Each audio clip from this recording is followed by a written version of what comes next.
શહેરના પુણાગામ વિસ્તારની ઘટના લિમ્સના કારખાનામાં 3 રાઉન્ડ ફાયરિંગ ભર બપોરના સમયે લોકો વચ્ચે 3 રાઉન્ડ ફાયરિંગ થતા ચકચાર પુણાગામ વિસ્તારમાં આવેલ ભાગ્યોદય ઇન્ડસ્ટ્રી પહેલા માળેનો બનાવ જૂના કારીગર દ્વારા 3 રાઉન્ડ ફાયરિંગ લિમ્સના કારખાનામાં કારીગર દ્વારા માલિક સાથે માથાકૂટ કરી બાદમાં રિવોલ્વરથી હવામાં 3 રાઉન્ડ ફાયરિંગ કર્યું હતું।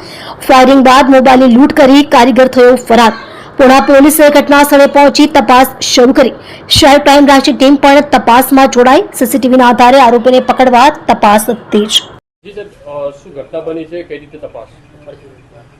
ગઈકાલ બપોરના 12:30 વાગ્યાના આસપાસ જ્યાં કામના જે ફરિયાદી છે એમને ફરિયાદીના ખાતા ઉપર અગાઉ કામ કરતો દિલીપ ઉર્ફે દિલીપસિંહ ઉર્ફે દીપક જે ખાતા ઉપર આવેલો હતો અને અગાઉ એને જે ખાતા ઉપર ઝઘડો થયો હતો। આ કારીગરો ત્યાં કામ કેમ કરે છે એ બાબતે એને ધાકધમકી આપી અને 2 થી 3 રાઉન્ડ ફાયરિંગ કરી અને અજાણ્યા કોઈ ઇસમ સાથે આવેલો અને તેથી ભાગી ગયેલ છે।